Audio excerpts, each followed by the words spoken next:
Hello, everyone. Alexi from Omnisend Academy here, and I wanted to talk to you about e-commerce, email, and SMS marketing trends going into 2022, into the first couple of months. And I thought about who would be the perfect person to discuss e-commerce trends with, other than our Omnisend senior e-commerce expert, Gregory Zakowicz. Greg, how are you doing today? I'm doing great, man. Thanks for having me.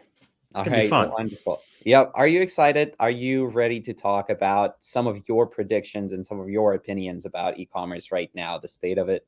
I am always ready, Alexei. All right, sounds good. So we're going to jump right in. I have a few questions prepared for you. And the first one is we're going to take a step back, right? And go back to 2021. What is your biggest takeaway from 2021? Like, as an e-commerce marketer, what's the biggest lesson you've learned, or what is the biggest trend, the most surprising trend maybe that you've seen in e-commerce in 2021? Yeah, I'll give you two. One will be much quicker, though, because it kind of builds upon the other one here. So the first one, we've all seen it. I mean, e-commerce has been rising year after year, right? So that's nothing new. Yeah, COVID 2 years ago, we saw a pretty good clip of people moving that maybe were ignoring e-commerce or dabbling into it and had to jump full steam into it. So what that does is that brings a lot of challenges for whether it's mom and pops or startups or people who are just expanding their online presence to what do I do? How do I do more of it? And knowing that those people generally have fewer resources. right. So it's like doing more with less. I think that was the dominant trend last year from an e-commerce standpoint. Overall, I think how that has transpired to the real trend we were seeing was, email SMS has been growing, which is a whole nother ballgame. I'm sure we'll talk about that, but it's marketing automation, right? Using the automation in your marketing, and that goes for SMS, it goes for push messages, it goes for email. We saw a huge uptick in all three channels last year across the board, but a lot of that growth, it came from use of automation. So brands who are struggling with how do I do more with less and how do I maximize my time and maximize the efforts, we saw them. We've been saying it for years, right? Anyone who sends Right. emails says, "Hey, you should be using automation, right? You should be. This Yeah. goes back over 10 years ago, right?" But it's true, and I think people are finally listening to that and saying, "Okay, if I use the automation and I use these other channels, I can increase my sales while I'm sleeping and I can do more Right. with less." And I think that's the big takeaway that I saw last year with the stats report that we put out, which is on our website. You could see that it's a massive increase in sends from email, SMS, and push within automation itself. So that it's a really good sign that people are doing that. We'll talk about, I kind of classify automation as like the new segmentation. We could talk about that a little more, but I think that's a really good place where brands were starting to use it and use it wisely. All right. Thank you so much, Greg. And that takes me to our second question, which is, let's imagine that I'm someone who's fairly new to the e-commerce world, right?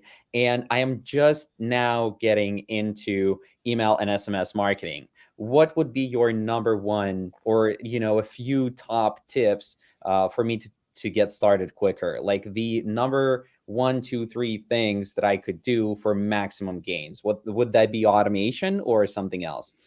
Well, I would definitely go with automation, right? If you want to strip it down to the bare bones, grow your list, right? So make sure you have a pop Yeah. up on your website for email and SMS. Even if you don't do SMS currently and you're not sure you're going to do it, start collecting the mobile numbers now, because just because you collect them doesn't mean you have to use them. But if you ever decide you want to use them, and I am a strong proponent to say you absolutely should use them, you'll be ready to go and ready to dabble into it, ready to launch.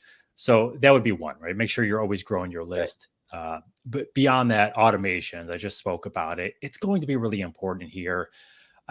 Automation is not created equal, though. And I think this is like the starting place. If I'm a brand new e-commerce brand and I'm looking to maximize my initial return, where do you start? Three places I'd start, right? And it's almost like if you think about a bookend, I'm going to start with the welcome series on this side. So pop up leads to the welcome series. I'm going to go to cart abandonment because it's so close to purchase, right? Can we recapture Right. an Right. increased amount of sales? And then we've got a bookend there and we got to fit somewhere in the middle here. So what do we fit in the middle? I think this is where browse and product abandonment come in, because it's naturally, all three are naturally relevant messages. They're all designed to push people further down get them on that purchase journey, but push them down that funnel, if you will. But everything is behavior based and they're triggered. So we get a new person that signs up. They've got an intent to buy something, whether it's with you or someone else, right? There's an intent signal there. The welcome series drives the conversion. If they get to stop at the shopping cart, right? We've got messaging, smart messaging too. We can always optimize these, and I'd be happy to talk about that. But cart abandonment messages, hopefully recapture those sales. And then if you're before you cart products and you're bouncing around, whether you're a returning visitor or you're a brand new visitor, if we can automate messages based on certain products or categories of products you're looking at, we can keep pushing you down that funnel. Those three automations last year were 83% of all automated orders from those three Wow. automations alone. So if you think about where you're going to put Wow, that's huge. put the eggs in the basket, essential right there. Welcome Yeah, series, cart abandonment, browse abandonment. that's huge. 83% of all conversions of Out of all coming automations, yeah. coming from automations. Yep. That's amazing. That's huge right there. All right, thank you so much, Greg. And I also think I saw in that e-commerce statistics report that you're talking about on Omnisend's blog that SMS total number of e-commerce SMS sent also grew twofold compared to the year before that, or something like that. Yep. Even more than twofold, I think, if I'm not mistaken. And that's also really amazing to me. Yeah. So last year, the overall SMS send growth was 95%. So you're right there, almost twofold. Okay. Now, what you're thinking of automations, I was talking about that before. Right. Top of my memory here. So if I'm a couple percentages off here, don't hold it against me, but I think it's 258% increase in usage of SMS automations. All right. All right. So again, we see where brands are starting to use automations a lot more, especially with SMS. I think here's the really important point for SMS sends, and you want to know how important SMS is moving forward. This growth, the 95% growth last year compared to the year before, this comes after the previous year. We saw a almost 400% growth year over year. So we went, 386% growth, then 95% growth in back-to-back years. That is Wow. immense. Yeah. All right. And another thing that I've also been hearing about and reading about a lot, before doing this call, I read a bunch of articles on what other people from other companies, from other backgrounds are predicting to be the most important factors going into 2022. Basically, everybody is talking about the importance of personalization. How important do you think personalization is going to be in 2022? And what exact information about my customers should I start collecting? Should it be first names, birthdays, genders, countries, or, something else? It's a really good question, which has a really long answer. You're smiling, Lexa, because I'm going to tail on forever. So I'm going to try to keep it somewhat shorter, a little more succinct here. This is the same conversation I was having 15 years ago when I was writing email. It's like, what do we need? How personalized do we need to get? And here's what I Yeah. would tell you: focus on what's going to matter here. So, does capturing your first name at a pop up matter to me as an e-commerce brand owner? Chances are it does not. Right. So, what we want to do is we want to get the need to have information versus nice to have information: email address, mobile number. From there, we could do behavior based welcome series, which can be very targeted as well. And I'll get into that in just a second here. But if that does its job, which is to convert you, you don't Yep. need their first name, because once they fill out their shipping info and their purchase info, you're going to have their first name, right? You don't need Right. that. If I get an email that says, "Hey, Greg, you know, check out these new jeans," I don't care that my name's in there, right? It just does not sway me. I care about the jeans. I care about what you're trying to sell me. So, birthday, it's great if you have a birthday program going. Our birthday programs going to, drive a large amount of revenue for you? It's a nice to have. No. So I would say wait until post purchase to collect the birthday, right? And foster there. Now, this gets into segmentation, right? Segmentation can be really simple and it can be really complex. And the problem with a lot of e-commerce brand owners is it's either them doing the entire email program, or they've got one other person and they also have 12 other responsibilities. So scaling a segmentation on your email side is really hard, even for larger brands, right? So it's about using segmentation widely. That's why I said automations is a new segmentation, right? Automated messages are behavior based, so making them naturally relevant for you. So I say, okay, if I send you a browse abandonment message to anyone who is checking out, let's just go with the jeans theme, right? Jeans Yep. on my website. And then I send an email that is just a batch and blast message about new jeans to anyone who previously bought jeans from me. I'm going to do better on the browse abandonment messages because there's some intent line there. You were recently on the website browsing jeans versus someone who maybe is fine with their jeans. They don't need anymore, but we've got a segment here. So I think where you're going to find your value is these behavior based automations, whatever they are, post purchase, abandon cart, all these different things, which are naturally relevant, naturally segmented, naturally personalized, right? Because it is more relevant. People don't care that the first name's in there; they care about whether that message is relevant for them. So, I think this is where, if we look at 2022 and even 2023, I think this is where the personalization factor is going to come in. Now, real quick, what does that mean? Can you make those messages even more personalized? Yes. And here's a couple of super quick ways to do it. You can just shoot me an email afterward if you want. All right, click based activity. So take a welcome series, for example. I get a welcome message you send to everyone. All right, I click on the men's category in the navigation bar. You click on the women's category in the navigation bar. Well, we can use automations to say, okay, they clicked on men's here, send them top rated men's products, top rated women's products. Think about if you sell jewelry, the difference between someone who clicks on engagement rings versus earrings. They're shopping for completely different things. So a simple click-based message, this could be for gender, this could be for anything, can personalize that a little bit more. And I think this is the personalization that brands should really be looking at using. These very simple things that you can automate. It could be a cart total based on free shipping thresholds and send a different message. These are the small things that can run in the background, personalize messages, make it more relevant, and speak to the customer's intent. And those things are scalable and can drive sales for you. So super long answer. I apologize. That's actually huge in terms of value, though. Basically, what you're saying is the best way to make your emails more personalized is to automate them to be based on people's behavior. And when you automate emails, that's the easiest way to do email, because you set those automations up once and you can completely forget about them, until you have to maintain them, maybe make some changes, maybe run an A/B test. But it's not like with email campaigns where you have to proactively send them every week, maybe several times per week. With automations, you set it and forget it. And it's also the thing that's going to be the most relevant for your customers. That's amazing. Yeah, and it doesn't mean segmentation. You shouldn't do it. If you have time to segment your weekly sends, great, do it. It just makes it better for you.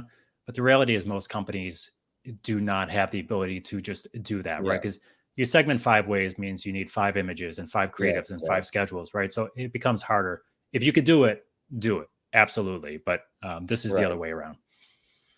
All right. Awesome. Thank you so much for that answer, Greg. I really love that. Now, I've got another question that's going to take us back to 2021 again. Remember, back in September, iOS 15 was released, right?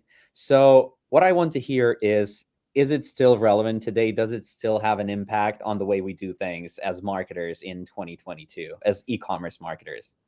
Like I say, I am trying to leave 2021 in the rearview mirror, man. I got to move on here. You're pulling me back. You're sucking me back.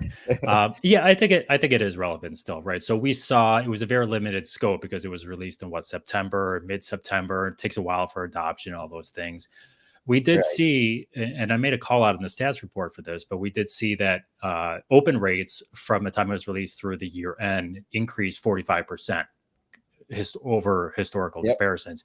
It wasn't anything holiday or Black Friday related. It was just above norm. So we're seeing it have an impact.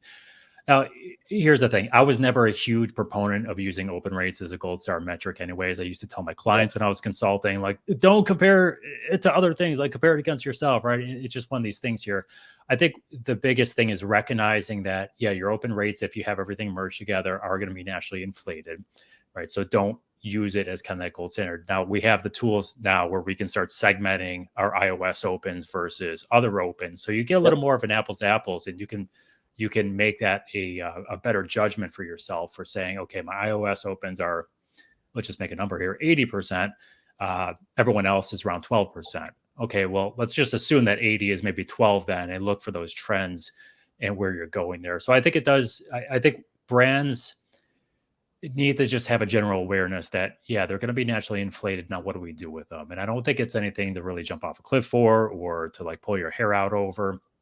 It's just being smarter with it, right? So let's use automation as a good example. As opposed to doing open-based evaluations in your workflow and putting nodes in there, use click-based ones, right? Because that's really what you want to do Yep. anyways, right? If they open the message, but they don't take action, you should optimize your message to get them to take action. That's the purpose of it. So, whether you could do your segment and have iOS opens here and everyone else over here, and that's your filter. You could do opens on the one side, you could do click on the other one, and then hopefully look at your data and say, okay, let's do clicks over here because we did something over here and it's working really well, right? So I think that's really where the biggest thing. Recognize the fact that it doesn't impact it. Create segments if you can, use it for automation. Start adjusting your automations to activity-based ones versus open-based ones. Great. Now it doesn't sound as scary as it used to be in 2021. It shouldn't. These things. I remember the world was ending Yep. Email's when dead. promotion tab in Gmail came out. I was like, oh, it's gonna kill everyone. It turns out people like promotion tabs, right? They're in the shopping mindset, and then images being enabled by default, right? The world was ending. It was a good thing for everyone. So this Yeah. will come out. All right, wonderful. Thank you so much, Greg. I've got two more questions. So second to last one. Can you give us some tips on email deliverability? How to get good email deliverability? I think this is something that a lot of people are wondering about, especially with what we just discussed about iOS 15. Yeah, so deliverability is a tough ball game because there's not like one silver bullet answer for things like Yep. this. There's so many things that go in here. So this is probably where the iOS argument or the debate probably has a bigger impact here because a lot of email clients like Gmail, especially, they use open-based metrics, right, to help determine inbox placement. So if you start to see your open rates constantly going down and down, at some point you're going to go from like an 8% open rate to a 1% open rate. Clear sign you're getting bulk mailed. So open rates do impact these things. Now, if you can't determine open rates on iOS devices, it makes it a little more harder. But the good news here is that it's going to be the same thing, right? You can have iOS, Gmail, you can have iOS, Gmail users that are not iOS, you'll be fine. So clean your list, right? So if you have non-engagers, and that could be opens, it could be click-based activity, whatever, purchases. You have these non-engagers over a certain period of time, and this is going to be different for every brand, but we'll just say 6 months, right? Start cleaning those people out using re-engagement campaigns. Hey, take an action here to stay on the list. Otherwise, we'll unsubscribe you. This Yep. is why it's really important. This is the under talked about point with SMS marketing here is that, okay, we're going to clean our email list. Do I have another opt-in channel I can market to you with and communicate? And maybe people realize that email is not their jam, but SMS is, right? So Yeah. we have a client, Divatrist. They've got over 13,000 SMS only subscribers that didn't do the email. So this is another reason you should grow your SMS list. It's another touch point to engage people where you're not doing the email. Other things, don't spam, right? Don't buy lists ever, ever, ever. Buy Ever. rent. This includes renting lists, right? Do not do that. You will find yourself bulk mailed. You'll find yourself blacklisted. Yep. Have fun with that. And trust me, I used to do this stuff way back when. So don't buy lists. If you have if you're switching email providers or you have a considerable growth, right, or you want to get different IP, like a dedicated IP or something, right, warm those IPs. Work with your provider to warm those IPs there. And then generally, if your content is relevant, you'll be fine because people are going to engage with your brand and they're going to open your emails and they're going to click. So, email provider is going to look for click activity as well. So I would say it's a combination of things: IP-based reputation, domain-based reputation, open activity, click activity, all these different things here. Generally, if you just clean your list, keep them healthy, and just ask someone from your provider, Omnisend or whoever it is, to help you with that. We can help with that. But if you do those good things well, you'll be fine. You won't have to worry about deliverability. Yep. Now, this is also a discussion I've had with Gabe, our director of Yep. customer success here at Omnisend. We were on a webinar similar to what we're doing right now. We were talking about random things about email marketing, geeking out about email as we always do with Gabe. And I asked him some questions about deliverability. And one of those was, does image to text ratio matter? Because I've always heard about it everywhere. Everyone's always saying, and our colleagues and teammates always recommend us and our clients to keep it 50-50, 50% image, 50% text. But I've been noticing more and more brands sending image only emails, and they also deliver fine. So Gabe made the same point as you just did. That is, as long as you're not buying contacts and as long as you're sending relevant content To people that actually want to read that, it's going to be fine. Nuances like image to text ratio still matter, but overall, if people are interested and are engaging with whatever it is that you're sending, you should be in the safe zone. Yeah, and I think the image to text ratio, a lot of that is a carryover from pre-images being enabled by default, right? Because Right. email clients had to read what was in Yep. there, otherwise you got that. So that's why we had bulletproof buttons, and everyone's email looked just horrendous, right? And then images became enabled by default. They did that for a reason, right? Now we can send these branded emails. Doesn't matter. Now I will say, if you're a B2B marketer, text, it's going to be your friend, right? You're going to have to Yep. put some of that ratio on there. But from a D2C standpoint, I would tell you that you could send all image based emails. If you've got a clean, healthy list, you'll be fine. People will open, Yep. you won't have any trouble. Yep. All right. Thank you so much, Greg. And one last question. What resources would you recommend to get a deeper understanding of the latest trends for e-commerce, for email, for SMS? What do you read? Who do you follow? Where do you get information for, the latest numbers, benchmarks, and everything else?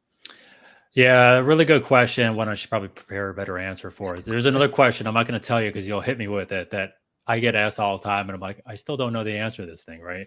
So, I get mine from a couple different places, and I think these are things that anyone can really do. So, first, shameless plug: we have a lot of customers. We have over 70,000 customers who are sending emails, SMS. So we put out these annual reports that look at these things. So they're ungated. They're on our website. So one, just read that stuff and get some high level insights. Yep. And Uh, what's the link to get that? so if you go under to omnisend.com and then just go to resources, there's a Okay. reports section there, and all the reports are there. They're ungated. Just click on them and read away. So easy to find them. So that is one. Take a look at what your peers are doing and just kind of see what the trends are. Twitter's a good place, right? If you want to poke around, it can be Yep. you could go down rabbit holes there a little bit, but if you know what you're looking for, try different hashtags. Look for some people to follow, and generally you'll get in a good scheme of things. A good place to do it is looking at customer success stories for like customers like Omnisend, because you can see which brands are comparable to yours, which are smaller, which have fewer resources, and you can look to see how they're finding success and get insights like that. So that's always a really good resource as well. A lot of people don't think it's just a sales thing, but it's a great resource for customers and clients to see where people are finding success. The other thing which is super helpful, and this is me in a B2B world, but it was also when I was consulting and I would work with a lot of different clients. And Right. this is where it's like the online conference type thing, but it's not really a conference, right? So one of the benefits of going to in-person conferences is networking. You can talk to people and they're open to share about, like, hey, we tried this thing here, it worked, it didn't really work.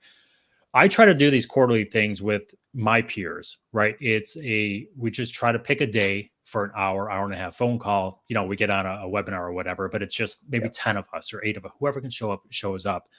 We're all from different industries, but we're all marketers, right? And we just have an open discussion about, hey, what trends are you seeing in your space? What have you got done from an SEO standpoint? How are webinars performing for you guys? And we just have this open dialogue about trends we're seeing. Hey, we're seeing less success over here, but we're moving it over here, and it's still early. And the conversations that come out of those are so useful and so impactful. And I would say, if you are an e-commerce store owner or email marketer or whatever, go on LinkedIn, right? LinkedIn's a good place to network. It's a good place to get information, right? You could do stats reports and the search function there, but find other people they don't have to be selling jewelry if you're selling jewelry, right? They could be selling caskets, right? There's crossover there. I promise you, there's similarities. Get a B2B marketer and see, because the same customers who are buying software are the same people who are buying shoes and jeans and earrings. So the marketing tactics are really merging now. So get a small group of people together who are open to sharing and just jump on an hour phone call as a group and just discuss stuff. And the things you will learn out of there will be so impactful for you. I would say that's my number one, though. All right. Thank you so much, Greg. And I would rate this call as one of those conversations because you've shared lots of great, valuable information and expertise. And I want to thank you again so much for that. Thanks for being a great host. Thank you so much, as always. And I think we're going to wrap it up here. Thank you so much, Greg. And I'll see you next time. Cheers.